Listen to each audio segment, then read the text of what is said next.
O형 만나면 우리 네,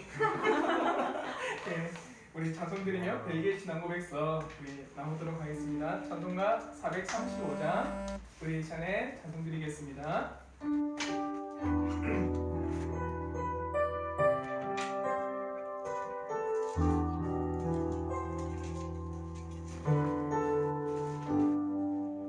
나의 영원하신 기업 생명보다 귀하다. 나의 갈 길 가도록 나와 동행하소서. 주께로 가까이 주께로 가오니 나의 갈 길 가도록 나와 동행하소서. 세상 부귀 안일함과 모든 명예 버리고 험한 길을 가는 동안 나와 동행하소서. 주께로 가까이 주께로 가오니 나의 갈 길 다가도록 나와 동행하소서. 모든 골짝 지나가며 험한 바다 건너서 천국 문에 이르도록 나와 동행하소서. 주께로 가까이 주께로 가오니 나의 갈 길 다가도록 나와 동행하소서.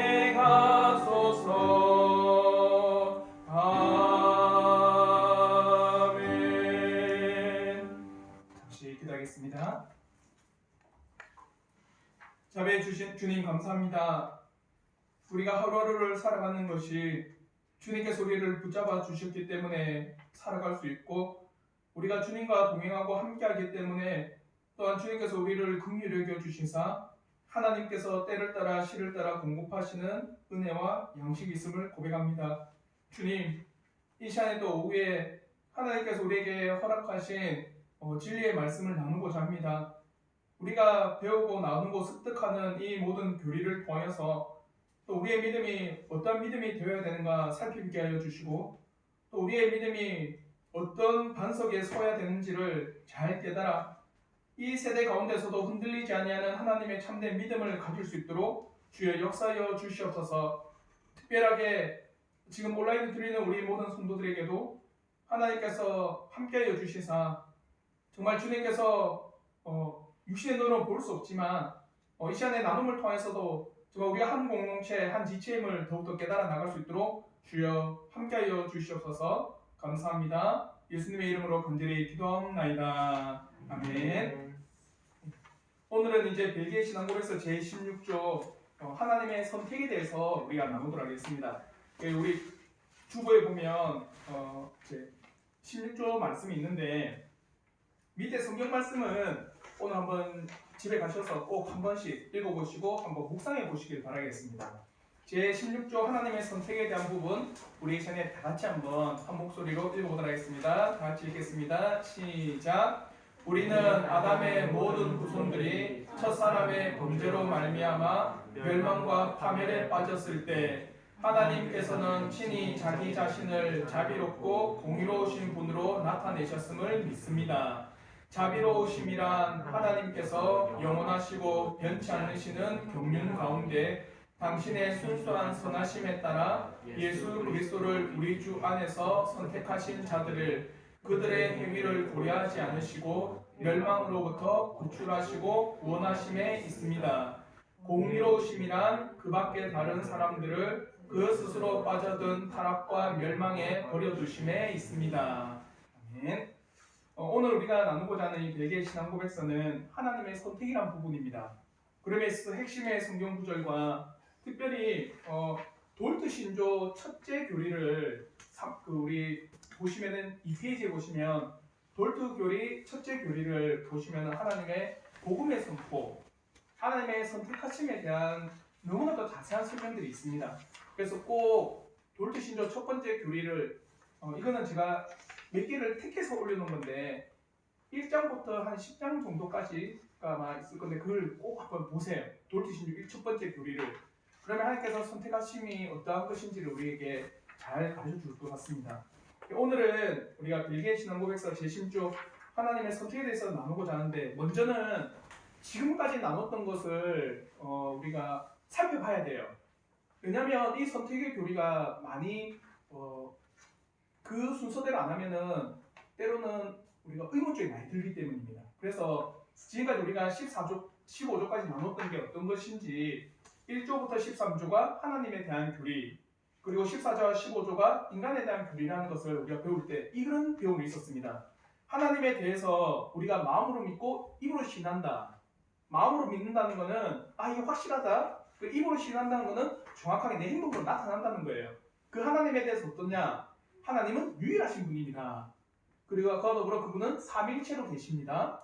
그리고 그 하나님은 모든 선의 근원이시고 또한 공의로우시고 자비로우시며 전지전능하시며 참된 지혜시고 그로부터 모든 선이 흘러나오십니다라고 우리가 배웠습니다.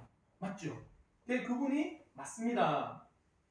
그리고 이런 하나님이 또 어떻게 할 수 있느냐? 자연을 통해서 알 수 있습니다. 그러나 자연을 통해서 알 때는 우리가 타락한 이성이기 때문에 자연을 통해서는 완벽히 알 수 없다. 그러니까 무엇을 통해 더 자세히 알 수 있습니까? 하나님이 주신 말씀, 성경을 통해서 하나님이 어떠하신 분인지를 우리는 더욱더 자세히 알 수 있습니다. 그럼 이 성경은 어떠한 책이냐? 무엇하고 우리가 하나님을 알기에 충분하고 우리의 구원을 얻기도 충분한 책이고 우리의 삶의 유일한 권위가 되는 책이 바로 성경입니다. 이 성경을 통해서 하나님의 깊으신 뜻도 깨닫고 하나님이 어떠하신 분인지를 더 깊이 성찰할 수 있는 것이 성경이라는 거예요. 그래서 핵심은 뭐냐? 1조부터 13조까지 핵심이 하나님은 삼위일체로 계신다. 오직 그분만이 유일하신 참된 하나님이시다. 그리고 그분은 모든 선함 가운데 온 땅을 통치하시고 창조하셨다. 그 하나님에 대해서는 성경을 통해서 우리가 깊이 있게 배워나갈 수 있다. 이게 핵심이었어요. 이 하나님의 믿음의 교리를 우리가 다 아멘으로 고백합니다. 맞습니다.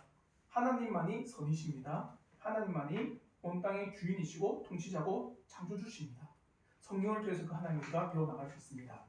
두 번째는 14조와 15조에서 인간에 대한 교리를 배웠습니다. 이런 창조주 하나님께서는 인류를 창조하실 때, 즉 사람을 만드실 때 그 모든 지정의가 하나님을 알고 또 하나님의 아는 것 가운데서도 하나님의 뜻을 마음에 깊이 갈망하고 그 뜻을 행할 수 있도록 만드셨어요. 지정의가 다 하나님의 뜻을 알고 깨닫고 행하도록 만드셨다. 그러나 이렇게 완벽하게 만드는 사람이 누구요? 사탄의 유혹에 그 스스로가 빠져 죄를 짓게 된 겁니다. 그래서 하나님 앞에 죄를 지음으로 말미암아 어떻게 됐습니까? 그가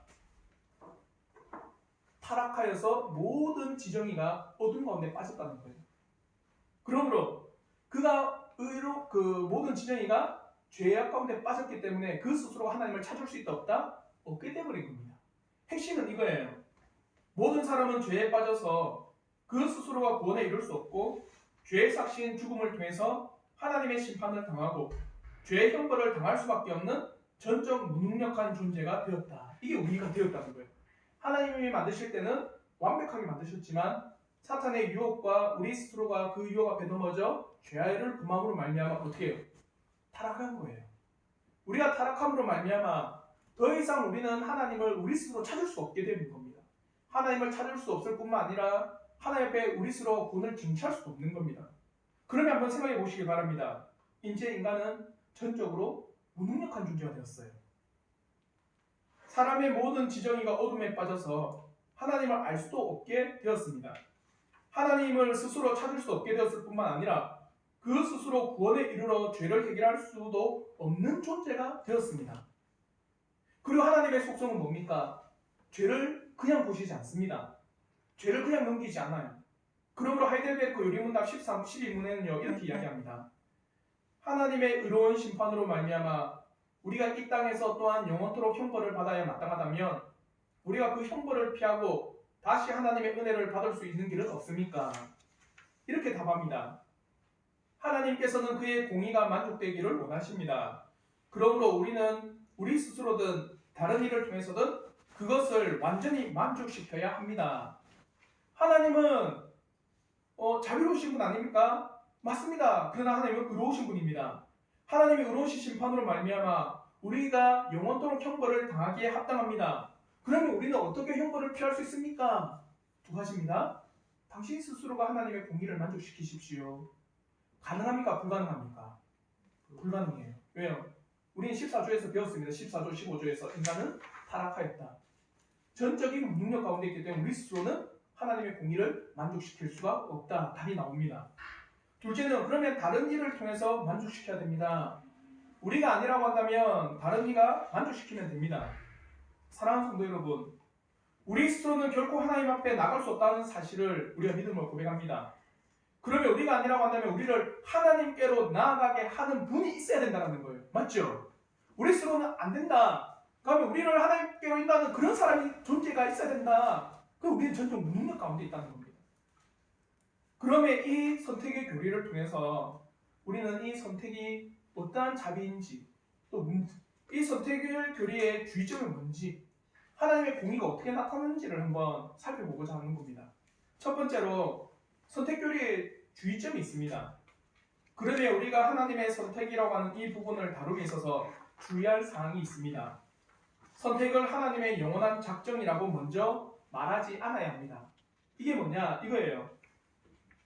우리 성도들에게 하나님의 선택을 말하기 앞서서 우리는 전적으로 부패하고 무능력한 존재를 먼저 말해야 된다는 겁니다.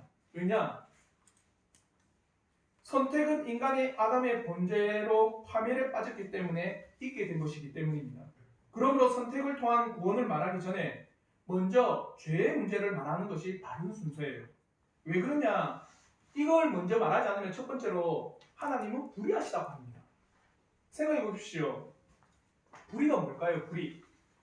내가 저지르지 않았는데 내가 그 형벌을 받는 게 불의잖아요. 맞죠? 여러분이 가고 있는데 내가 신호위반 안 했는데 경찰 와서 딱지를 떼요. 그러면 여러분 순수히 딱지 떼겠습니까? 막 쌍욕하겠죠. 쌍욕하면 안 돼요, 경찰한테. 쌍욕하면 안 되지만 경찰한테 왜 내한테 나 신호위반한 거 없다. 난 불의를 저지르지 않았다. 근데 경찰이 계속 딱지를 떼요. 그럼 우리는 불의하다고 합니다. 불의가 뭐냐? 나는 하지 않았는데 그런 형벌을 가할 때 우리는 불의하다고 합니다. 공평하지 않다고 해요. 만약에 하나님의 선택 교리를 가르치기 앞서서 인간의 전적 타락과 죄악됨을 안 가르치면 하나님께서 영원히 우리를 선택과 유기 가운데 두셨다 하면은 하나님은 불의하신 분으로 우리는 오해를 한다는 거죠. 왜? 나는 죄를 안 졌는데 하나님께서 너를 버리셨다고? 그렇게 나와버리는 겁니다. 사랑하는 성도 여러분, 우리는 모두 아담의 범죄로 원죄 가운데 전적으로 부패하였습니다. 멸망과 파멸이 바로 우리의 결과이고 당연히 우리가 얻어야 할 당연한 결과입니다. 우리는 사탄의 종이 되어 하나님께 돌아올 수 없는 존재였고 또 우리 스스로는 돌아올 수도 없었습니다. 그리고 하나님께 돌아오기를 원하지도 않고 기뻐하지도 않는 존재였습니다. 그러므로 에베소 2장 1절에는요 이렇게 말합니다. 에베소 2장 1절의 말씀 우리 한번 다 같이 한번 읽어보도록 할게요. 에베소서 2장 1절의 말씀 다 같이 읽겠습니다. 시작. 그는 허물과 죄로 죽었던 너희를 살리셨도다. 여기서 정말 중요한 구절이 있습니다. 그는 허물과 죄로 어떻게 된 겁니까? 죽었던 우리예요. 죽었던 우리. 죽었다는 게 뭘까요? 죽었다는 거. 시체입니다. 생명이 없다라는 거예요. 생명이 없는 건 뭡니까? 그가 스스로 선택할 수 있을까요? 여러분 죽은 동물을 한번 보십시오. 먹이를 줘도 못 먹습니다. 죽은 것은 어떠한 생명의 지구가 존재하지 않습니다. 어떤 것도 그 스스로 할 수 없는 존재가 죽었던 존재예요. 우리가 어떤 존재였다는 겁니까? 허물과 죄로 죽었던 존재입니다. 이해가 되시죠? 그냥 허물과 죄로 죽었다라는 것이 깨달아지지 않으면 하나님께서 우리를 전적으로 택하셨습니다. 이것이 은혜로 다가오지 않는다는 거죠. 허물과 죄로 죽었다라고 하는 이 진리가 깨달아져야지 이 하나님의 선택, 하나님의 이 택하심이 정말 은혜와 자비롭구나 이게 깨달아진다는 거죠. 그게 깨달아지지 않으면 어떻게 하는 겁니까? 하나님께서는 어떤 자를 형벌 가운데 두셨다. 내가 죄로 죽지 않았으니까 하나님은 불공평한 분이시다. 이렇게 외치는 거예요. 이해가 되시죠? 그래서 하나님의 이 선택의 교리를 배우기에 앞서서 정말 우리의 마음에 깊이 깨달아져야 되는 게 뭐냐? 우리는 허물과 죄로 죽었던 존재입니다. 허물과 죄로 죽어서 우리 스스로는 어떠한 것도 택할 수 없는 사망에 놓여져 있는 것이 우리였습니다. 이게 깨달아져야 된다는 거죠. 그러므로 우리의 신앙 고백도 이렇게 가르쳐주고 있습니다. 우리는 아담의 모든 후손들이 첫사람의 범죄로 말미암아 멸망과 파멸에 빠져 있을 때, 자요. 첫사람의 범죄로 말미암아 어디요? 멸망과 파멸에 빠져 있을 때 하나님께서는 친히 자기 자신을 자비롭고 공의로우신 분으로 나타내셨습니다. 멸망과 파멸에 빠져 있을 때 하나님께서는 친히 자기 자신을 자비롭고 공의로우신 분으로 나타내셨습니다. 영원히 자비롭고 공의로우신 하나님은 아담의 타락 후에 멸망과 파멸에 빠져 있을 때 더 분명하고 완전하게 자신을 나타내 주셨기 때문에 우리가 그의 자비로운 가운데 나갈 수가 있는 겁니다. 그래서 먼저 원죄 교리를 이야기하는 거예요. 하나님은 불의하신 분이 아니다. 이런 선택과 유기도 하나님의 전적인 은혜 가운데 작용되는 은혜의 법칙이다. 그리고 두 번째, 왜 원죄 교리를 먼저 말하느냐? 사람의 공로를 완전히 제거하기 위해서입니다. 우리 인간은 원죄 가운데 전적으로 타락했다고 하는 이 사실이 믿어질 때 우리는 이런 질문에 답할 수 있습니다. 여러분이 한번 답해 보시길 바랄게요. 어떤 사람이든 자기 스스로 천국이나 지옥을 결정할 수 있습니까? 원죄교를 안다면 우리는 당연히 이에 대해서 뭐라고 합니까? No, 그럴 수 없습니다. 아니면 그 모든 것은 전적으로 하나님의 선택에 달려있다고 고백할 수 있습니까? Yes. 왜? 원죄를 알기 때문에. 원죄를 우리가 깨닫기 때문에 그에 대한 사실, 우리가 죽었다는 사실을 알기 때문에 사람 스스로는 천국이나 지옥을 결정할 수 없습니다. 맞습니다. 그러니까 모든 것은 하나님의 전적인 선택에 달려 있습니다. 그것을 고백할 수 있다는 거예요. 이해가 되시죠? 사람의 공로를 완전히 제거하기 위해서입니다. 우리는 죽었고 우리는 죄 가운데 있기 때문에 우리는 반드시 하나님의 죄의 책임 가운데 놓여져 있는 것이 당연한 겁니다. 우리 스스로는 결코 천국과 지옥을 결정할 수가 없습니다. 그럼에 두 번째 대답, 하나님의 선택에 달려 있습니다. 그렇기 때문에 하나님의 전적인 선택에 우리의 영혼이 달려 있다는 것을 우리가 믿음으로 고백합니다. 이것은 사람의 구원에 관하여 전적인 하나님의 역사라고 하는 사실을 명백하게 가르쳐주고 있는 것입니다. 그러므로 우리가 결코 스스로 선을 행할 수도, 우리 스스로 택할 수도, 우리 스스로 하나님의 구원을 선택할 수 없는 전적인 무능력과 원죄로 인해서 영원한 심판과 형벌과 저주를 마땅히 받아야 할 존재라고 하는 사실이 우선 고백되어져야지 하나님의 이 택하심이 얼마나 자비로운 선택이신지를 우리가 알 수 있다는 거예요. 저는 이 선택의 교리에 앞서서 이 자리에 있는 우리 모든 성도들이 과연 나는 하나님 앞에 전적으로 무능력한 존재다, 하나님 앞에 나는 죄인으로서 죽을 수밖에 없는 존재다, 하나님의 영원한 형벌을 당할 수밖에 없는 그런 존재라는 사실이 먼저 믿음으로 고백되어지길 바랍니다. 그 고백이 되어질 때 하나님의 택하심은 자비롭구나, 하나님의 이 버리심은 너무 하나님의 공의의 놀라운 역사시구나, 그와 더불어 이 선택의 교리가 정말 하나님의 은혜의 교리가 되는구나, 그것을 깨달을 수 있다는 거예요. 그래서 늘 주의하셔야 되는 게, 선택을 말하기에 앞서서 우리는 14조, 15조를 더 정확하게 아셔야 됩니다. 전적 무능력 가운데 인간은 죽어있다. 우리 스스로는 결코 하나님을 택할 수도, 하나님을 선택할 수도, 하나님을 알 수도, 구원에 이를 수도 없는 존재다. 그러니 하나님께서 우리를 선택하지 않으면 결코 우리는 하나님의 영원한 자비 가운데 나갈 당하지 못하는 존재다. 이것이 먼저 깨달아지기 바래요. 그래서 그것이 깨달아질 때 우리에게 또 이 선택의 교리가 은혜로 다가올 줄 믿습니다. 이제 두 번째 나눔입니다. 이제 하나님의 택하심이 얼마나 자비로운 택하심인지를 우리가 깨달을 수 있습니다. 하나님은 멸망과 파멸에 떨어진 사람들 가운데 어떤 사람들을 택하심으로 그의 자비를 나타내셨습니다. 그러면 우리의 신앙 고백은 이렇게 고백합니다. 자비로우심이란 하나님께서 영원하시고 변치 않으시는 경륜 가운데 당신의 순수한 선하심에 따라 예수 그리스도 우리 주 안에서 선택하신 자들을 그들의 행위를 고려하지 않으시고 멸망으로부터 구출하시고 구원하심에 있습니다. 그의 자비로우신 선하심으로 예수 그리스도 안에서 택하셔서 멸망으로 구출하시고 구원에 이르게 하셨다라고 우리가 고백을 합니다. 사랑하는 성도 여러분, 하나님은 그의 독생자인 예수 그리스도를 이 땅에 보내셨습니다. 그리고 이 땅에 있는 그의 택하신 백성들을 위해 죽으셨습니다. 한마디로 그의 택하신 백성들 때문에 예수께서는 십자가에 못 박혀 죽으시고 피를 흘리시고 3일 만에 구원하셨습니다. 그러므로 마리아가 예수 그리스도를 잉태할 때 이렇게 말씀해요. 마태복음 1장 21절의 말씀입니다. 아들을 낳으리니 이름을 예수라 하라. 이는 그가 자기 백성을 그들의 죄에서 구원할 자이심이니라 하니라. 누구를요? 자기 백성들을요. 자기 백성을 죄에서 구원할 뿐이시다. 다른 사람이 아니라 자기 백성입니다. 태초 전부터 택하신 하나님의 백성들을 구원하기 위해서 이 땅에 오셨다라고 하는 사실을 우리에게 명백하게 가르쳐주고 있습니다. 이러한 사실은 성경의 많은 구절에서 끊임없이 증거하고 있습니다. 에베소서와 베드로전서의 말씀입니다. 에베소 1장 4절의 말씀입니다. 곧 창세전에 그리스도 안에서 우리를 택하사, 우리를 어디서요? 그리스도 안에서 택하사 우리로 사랑 안에서 그 앞에 거룩하고 흠이 없게 하시려고. 또 베드로전서 1장 20절에도 이렇게 말씀합니다. 그는 창세전부터 미리 알리신 바 되시니이나 이 말세에 너희를 위하여 나타내신 바 되었나니. 누구를 위하여요? 너희를 위해서. 예수 그리스도는 창세전에 이미 예정되사 하나님의 택하신 백성들을 위해서 하나님의 때에 이 땅에 오셔서 하나님의 구원의 역사들을 펼쳐 나가신 겁니다.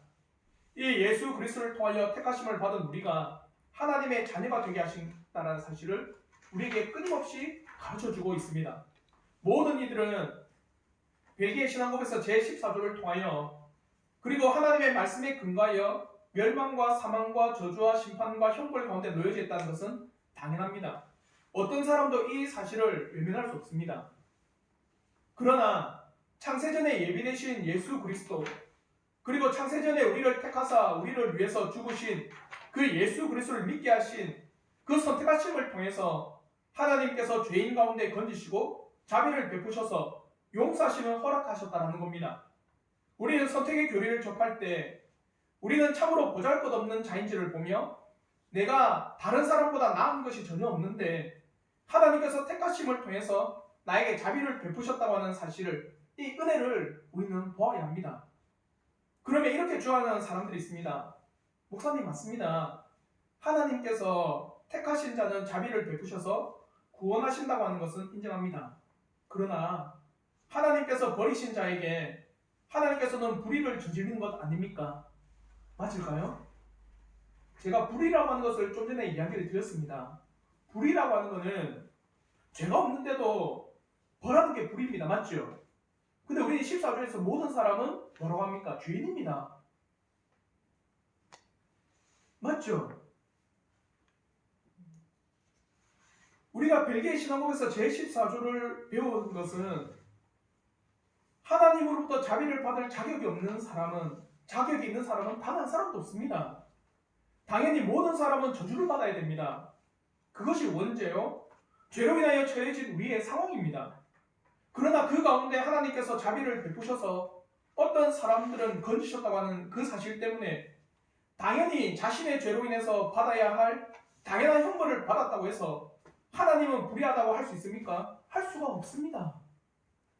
하나님께서 자비를 베푸신 것을 하나님께 누가 불의하다고 말할 수 있겠습니까? 모든 사람은 죄인으로 그 죄를 담당해야 되는 겁니다. 근데 하나님의 자비로 누구를 택하셨다고 해서 그 택하심을 말미암아 불의하다고 할 수 있느냐? 불의하지 않다는 거예요. 당연히 받아야 될 죄값을 우리는 치를 뿐이라는 겁니다. 그러므로 로마서 9장 13절부터 14절에 이렇게 말씀합니다. 기록된 바 내가 야곱은 사랑하고 에서는 미워하였다 하심과 같으니라. 그런즉 우리가 무슨 말을 하리요? 하나님께 불의가 있느냐? 그럴 수 없느니라. 하나님은 불의하지 않으시나 죄의 모든 원인은 우리에게 있는 것이고 죄로 인해서 영원한 형벌에 처해져야 하는 것이 마땅한 우리의 위치고 죄로부터 얻은 결과를 당하는 것이 마땅한 진리요 이치이다. 그 가운데 하나님의 자비로운 선택하심을 통해 누군가를 건졌다고 해서 누가 하나님께 부당하다고 할 수 있겠는가? 하나님께서는 자비를 베푸신 것을 누가 감히 불의하다라고 말할 수 있는 사람이 단 한 사람이라도 있을 수 있는가? 우리는 하나님께서 창세전에 택하심을 통해서 하나님의 놀라운 은혜와 자비를 보아야 하고 하나님의 놀라운 손길을 우리가 목격해야 합니다. 사랑하는 성도 여러분, 여기 있는 우리는요 전적으로 하나님의 심판과 형벌과 저주를 당해야 할 마땅한 존재들이었습니다. 근데 우리 가운데 때로는 그 모든 인류 가운데 하나님의 그 긍휼하심으로 누굴 택하셔서 하나님의 자비 안에 둔다 해서 그 하나님의 그 놀라운 행위가 불의하다 할 수 있겠습니까? 우리는 당연히 응당받아야 될 대가를 받는 겁니다. 하나님의 자비로운 행위는 너무나도 은혜롭고 자비로운 행위입니다. 어느 누구도 그 하나님의 택하심 앞에 하나님은 불의하십니다라고 할 수 없습니다. 왜? 당연히 우리가 받아야 될 형벌이기 때문입니다. 그러면 어떤 분들은 이렇게 질문합니다. 하나님께서 선택하심에 대한 증거가 있습니까? 물론 우리의 제한된 이성으로는 이것을 다 깨달을 수 없어요. 여러분에게 한번 질문 드릴게요. 하나님께서 누구를 택하고 누구를 버리셨다. 왜 그러시는지 알 수 있습니까? 알 수 있어요? 모릅니다. 우리의 제한된 이성으로는 깨달을 수가 없어요. 그러나 하나님의 택하심에 대해서 성경을 통해서 몇몇 여러 가지 증거를 우리가 살펴볼 수 있습니다. 이것은 누구냐? 존 버년에 앞서서 이제는 사람의 이름이 생각이 안 난다. 황금사슬이라는 게 있거든요. 황금사슬. 누구였더라? 나중에 가르쳐 줄게요. 청교도 가운데 그 황금사슬이라고 그런 선택과 유기의 사슬이 있거든요. 존 버년도 비슷하게 그런 선택과 유기에 대한 가르침에서 과연 하나님의 선택하심이 누구에게 있느냐를 성경적으로 몇 가지를 이야기했어요. 그 가운데 이렇게 이야기합니다. 하나님께서 택하신 백성들은 그의 심령에 죄에 대한 강한 질책이 있습니다. 죄가 깨달아져요. 그러니까 죄가 깨달아지니까 어떻게 될까요? 그리고 그 영혼은 죄가 깨달아지니 상한 심령이 되는 거예요.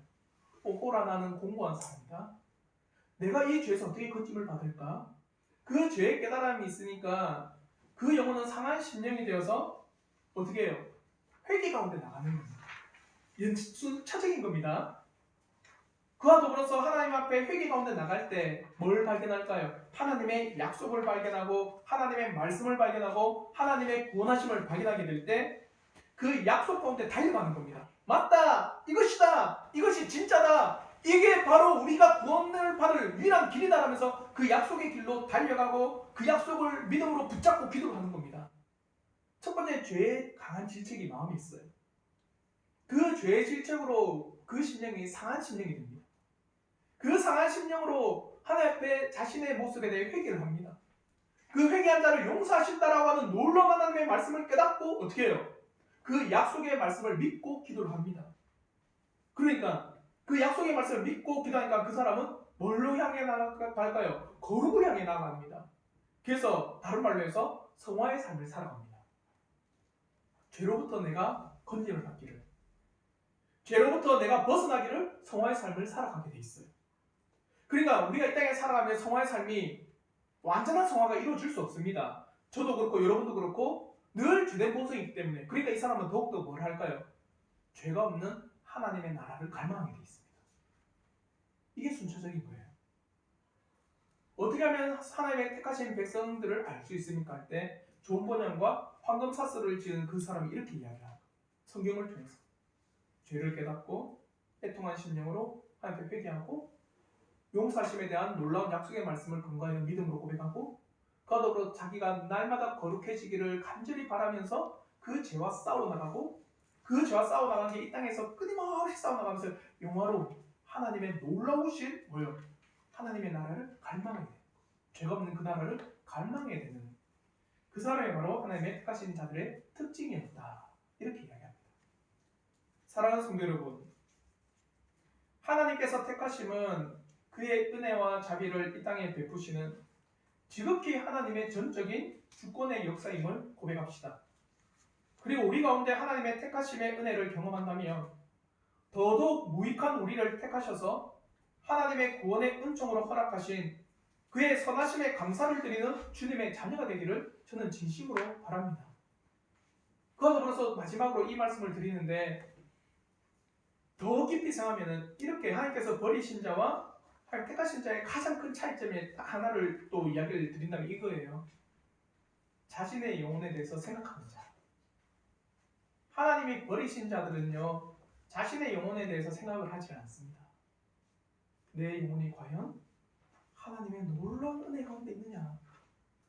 내 영혼이 과연 하나님의 놀라운 그 생명의 말씀 가운데 놓여져 있느냐? 깨달아지지가 않아요. 깨달아졌다는 건 뭘까요? 내가 하나님 앞에 나가겠다는 겁니다. 맞죠? 근데 그게 깨달아지지 않으니까 하나님을 찾지도 않고 하나님을 갈망하지 않는 겁니다. 버리신 자의 특징이라는 거죠. 이제 마지막 나눔입니다. 하나님께서 그의 공의로 유기하신다는 사실에 대해서 나누고자 합니다. 하나님께서는 죄에 대해서 결코 그냥 넘어가지 않는 분입니다. 그러면 하이델베르크 요리문답에서도 이렇게 고백합니다. 그러나 하나님은 자비로우신 분이 아닙니까? 네, 맞습니다. 하나님은 자비로우신 분입니다. 그러나 또한 잊지 말아야 되는 건 하나님은 공의로우신 분입니다. 하나님은 공의로우신 분이시기 때문에 죄를 극형으로 몸과 영혼을 영원히 벌하는 것으로 다스리는 것이 마땅한 하나님의 공의입니다. 사랑하는 성도 여러분, 우리가 이 땅에서도 당연한 공의, 정의라고 할 때 자신이 저지른 잘못에 대해서 합당한 형벌, 죄의 책임을 지는 것을 당연하고 합당하고 그것이 정당하다고 말하고 있습니다. 그러면 하나님은 무한한 공의와 정의의 하나님이십니다. 그러므로 죄에 대해서 그 어떠한 것도 그냥 넘어가지 않으십니다. 죄에 대해서 합당한 형벌, 합당한 죄에 대한 책임을 물으시는 분이 하나님이십니다. 그러니 우리가 원죄 가운데 수많은 자범죄를 지음으로 우리는 당연히 하나님의 공의로우심이 요구하는 합당한 형벌과 심판을 다하는 것이 당연한 진리입니다. 하나님께서는 어떠한 믿지 않는 자들을 그의 정의로운 형벌에 처하시는 것, 그런데 벨기에 신앙고백서도 이렇게 고백하지 않습니까? 하나님의 공의로우심이란 그 밖에 다른 사람들을 그 스스로 빠져든 타락과 멸망에 버려두심에 있습니다. 이와 같이 하나님께서 그의 자유로운 선택 가운데 버리신 것은 바로 하나님의 공의를 우리에게 보이시고 드러내신다고 하는 것을 가르쳐 줍니다. 우리는 전적인 하나님의 기쁘신 역사, 그의 선하고 기뻐하시는 뜻 외에 다른 이유가 없다라고 분명히 선언하고 있습니다. 왜 하나님께서는 버리셨습니까? 하나님의 기쁘신 뜻 안에 있는 겁니다. 이러한 유기된 자의 특징 또한 있습니다. 자, 선택하신 자의 특징이 뭐라고 했습니까? 제일 먼저 죄에 대해서 깊은 애통이 있다는 거예요. 그럼 반대로 유기된 자는 어떤 걸까요? 죄에 대해서 애통하지 않아요. 당연하죠. 맞죠? 죄에 대해서 애통하지 않으니까 뭐가 없을까요? 이 사람은 회개가 없어요. 이해가 되죠? 죄에 대해서 애통하지 않으니까 회개가 없고 또 죄에 대해서 벗어나고자 발버둥 치지 않을 뿐만 아니라 거룩과 성화의 삶이 그에게는 보이지 않을 수가 있습니다. 또한 하나님 나라에 대한 소망도 없을 뿐만 아니라 하나님에 대한 인식조차 없는 경우가 많습니다. 이게 유지된 자의 특징이라는 거죠. 사랑하는 성도 여러분, 왜 선택의 교리가 있습니까? 그것은 바로 우리 인간이 전적으로 타락했기 때문입니다. 전적으로 무능하기 때문에 우리 스스로 하나님을 찾을 수 없기 때문에 누군가가 우리를 택하여 하나님의 나라로 인도하지 않으면 우리는 결코 하나님의 나라에 가지 못하기 때문에 이 선택 교리가 있는 거예요. 그러므로 하나님께서 택하신 것은 하나님의 지극한 자비의 표현이시요, 또 하나님의 뜻 가운데 버리신 것은 하나님의 지극한 공의의 나타나심이라는 것을 우리가 꼭 기억하길 바랍니다. 그러면 선택한 자의 특징과 유기된 자의 특징을 꼭 기억하셔서 나도 과연 내 영혼은 어디에 있는가를 늘 살펴보며 나가는 하나님의 신실한 자녀가 되기를 전 진심으로 바랍니다. 그럼에 있어서 오해하지 말아야 되는 것이 있어요. 마지막 나눔이 오해하지 말아야 되는 것. 하나님께서 어떤 이들에게 은혜를 베푸시기로 정하시고 다른 이들은 거절하시기로 마음먹으셨다면 지금 현재 믿지 않는다고 하여도 선택된 자는 결국 믿을 것이고, 지금 믿는다고 하여도 버림받은 자라고 한다면 그 믿음이 소용이 없다고 생각해서는 안 됩니다. 그래서 존 버년도 그렇고 황금사슬을 지은, 계속 이름이 생각 안 나. 황금사슬을 지은 그분도 뭐라 했느냐, 선택된 자처럼 그렇게 끝까지 가다가도 맨 끝에 유기된 자처럼 버린 자로 보일 수도 있다는 거예요. 유기된 자, 예를 들어서 가룟유다 같이. 이해가 돼요? 가룟유다는 3년 동안 공생에 같이 했습니다. 맞죠? 주님과 끊임없이 뭐예요? 선택된 자처럼 보이게 행동하고 살아갔습니다. 근데 결국 어떻게 됐습니까? 버린 자로 턱명이 난 거예요. 이해가 되죠? 때로는 하나님의 버리신 자처럼 행동하는 사람들도 있어요. 그런데 마지막에 하나님이 어떻게 해요? 택하신 자의 모습을 나타내는 경우가 있어요. 어떤 사람이 있을까요? 성경에서 정말 버린 자처럼 보였어요. 근데 하나님의 놀라운 택하신 가운데 있는 구원받은 자였다는 거죠. 누가 있을까요? 그렇죠. 우편 강도가 있습니다. 그는 강도였어요. 맞죠? 완전히 버리신 자처럼 보였습니다. 근데 그 십자가상에서 어떻게 된 겁니까? 네가 나와 함께 낙원에 있으리라. 그리고 우리가 오해하지 말아야 되는 건 뭐냐? 아르미니안주의는요, 이 선택 교리가 사람을 안이라는 생각에 빠뜨린다 생각해서 믿지 않았어요. 하이퍼 칼비니즘은 뭐라고 했느냐? 그래, 하나님의 택하심과 유기가 있으니까 우리가 전도는 안 해도 복음을 안 전해도 어차피 택할 자는 다 돌아올 거고 어차피 버리신 자는 다 하나님의 형벌 당하는 것, 당연히 우리는 아무 일도 하지 말자 이래버리는 거예요. 그러나 이러한 판단은 하나님의 선택에 대한 남용과 오용입니다.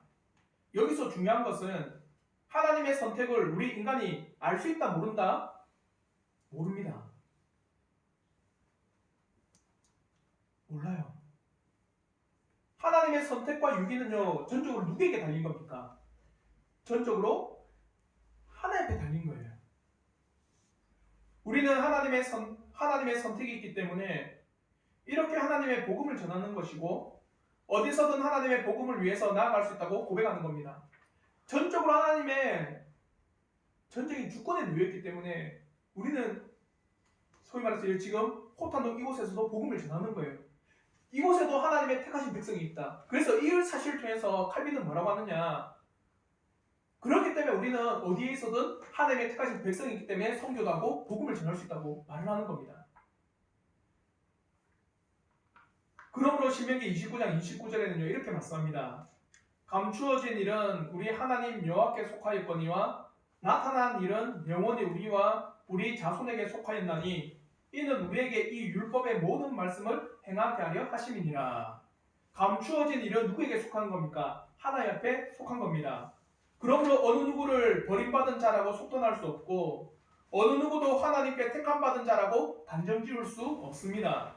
죄인 중에 괴수라도 은혜로 부르시는 것을 우리가 깨닫고 하나님께 감사하며 영광을 올려드리는 것이고 때로는 선하다고 하는 가운데 버림받은 자로서 마지막을 장식하여 하나님의 공의와 정의가 나타날 수도 있는 겁니다. 그러므로 이 선택의 교리는 우리를 절망에 빠뜨리는 게 아니에요.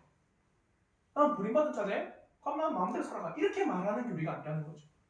버림받은 자처럼 보이는 그런 자일지라도 하나님의 택하심이 있다라면 하나님 앞에 온전히 돌아올 것이고 때로는 하나님의 택함받은 자처럼 보이는 그런 자일지라도 하나님 앞에 유기된 자로서 나타나는 경우도 있다. 그러니까 이 선택의 교리는 우리를 더욱더 어떻게 하는 줄 아세요? 잘 이걸 꼭 기억하십시오. 나를 겸손하게 만들어줍니다. 겸손하게 만듭니다. 그러므로 하나님의 선택의 교리는 늘 우리를 점검하는 교리입니다. 우리 자신을 돌아보고 점검하고 회개하며 하나님의 은혜로 달려가고자 하는 것이며 하나님의 은혜 가운데 우리가 머물고 있다면 더더욱 하나님께 감사로 우리가 살아가며 하나님의 복음을 위해 우리가 나아가는 것이 바로 하나님의 선택의 교리입니다.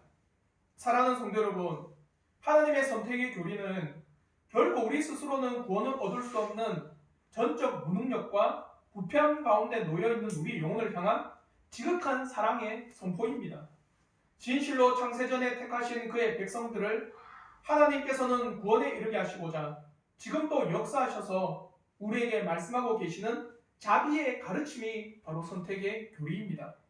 또한 하나님께서 죄인을 그 죄에 그대로 허용하심을 통해서 응당 받아야 할 대가를 받는 것이요 응당 치루어야 할 하나님의 형벌을 당연히 하나님의 공의로우심 앞에 치르는 것임을 기억하여 우리 자신을 늘 돌아보는 은혜의 교리가 되기를 진심으로 바랍니다. 하나님의 선택의 교리를 통해서 전적으로 우리에게 허락하신 구원은 하나님의 은혜요 전적인 하나님의 자비하심의 결과임을 잊지 않고 더욱더 우리의 삶을 통해서 하나님께 영광 올려드리는 주님의 신실한 자녀가 되기를 진심으로 바랍니다. 이 선택의 교리를 통해서 하나님의 자비하심을 발견하시고 이 선택의 교리를 통해서 하나님의 공의로우심을 발견하시는 은혜의 그런 교리가 되기를 주님의 이름으로 축원합니다. 우리 이 시간에 찬송 드리며 함께 기도하는 시간을 가지길 바랍니다. 찬송가 433장 이 시간에 찬송 드리며 함께 기도하겠습니다.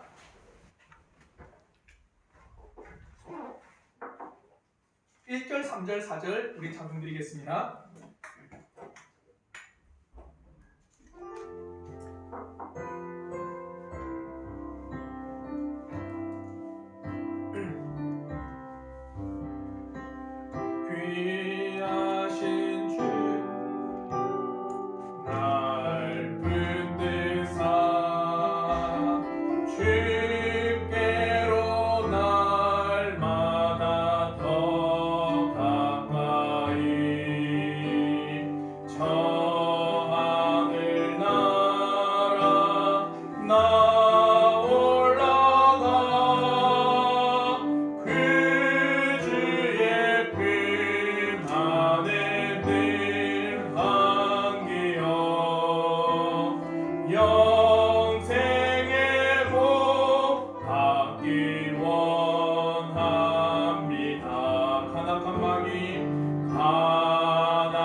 우리 하나님께 기도하기 원하는 것은 이 선택의 교리가 참으로 전적 무능력 앞에 이어서 나오는 교리입니다.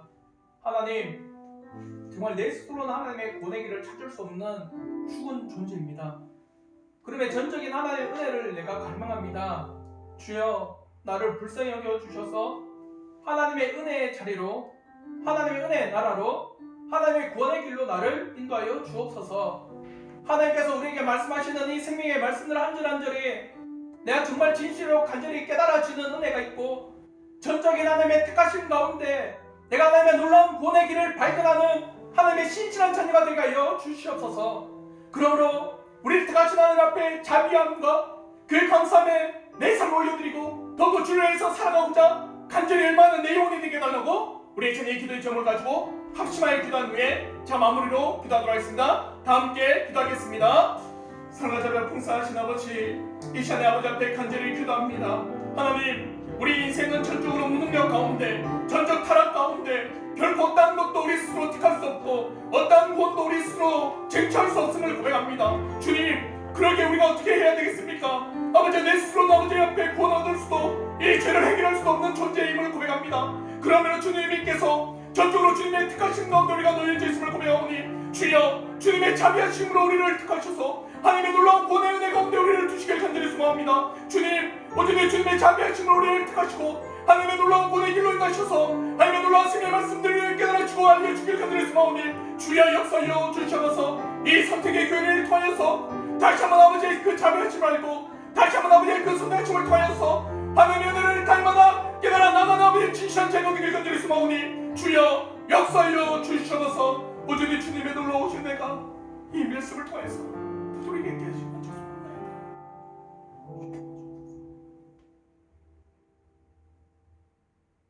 사랑의 주님 감사합니다. 정말 전적으로 무능력한 가운데 있는 우리의 영혼입니다.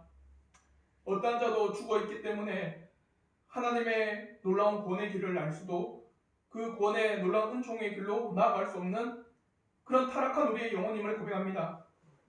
이런 우리를 불쌍히 여겨주셔서 하나님께서 말씀으로 우리를 택하시고 또 택하신 그 백성에게 죄에 대한 애통함과 회개함과 또 하나님의 구원의 길로 나아가고자 하는 강한 열망을 주심을 감사를 드립니다. 온전히 선택하신 것은 하나님의 전적인 주권이요 하나님의 자비하신 은혜의 때임을 고백하옵고, 이 선택의 놀라운 은혜가 우리에게 있다라면 날마다 감사함으로 살아가는 아버지의 자녀가 되게 하여 주시옵소서. 때론 우리의 영혼이 낭망하고 때론 우리의 영혼이 좌절하여서 하나님의 택하심이 희미하게 보일 때라도 주님, 절망하지 아니하고 하나님의 택하심 안에 우리 자신을 두며 하나님의 택하심 안에 더욱 우리 자신을 올려드리며 늘 우리의 영혼을 돌아보는 은혜가 있길로 나오니, 주님 붙잡아 주시옵소서. 감사합니다. 예수님의 이름으로 간절히 기도하옵나이다. 아멘. 잠시 광고 드립니다. 오늘 금요일 온라인으로 게으름 우리 잘 참여해 주시길 바라고, 지금 우리 교회도 이미 과정이 이제 코로나로 근데 다들 오영인 여러분 승리하십시오. 승리했습니다. 오영. 더욱더 개인 방역 철저히 해주시고 한 주간 승리하며 살아가시길 바라겠습니다. 예, 수고하셨습니다. 우리 다 같이 청소할까요? 다 같이 우리 청소하도록 하겠습니다.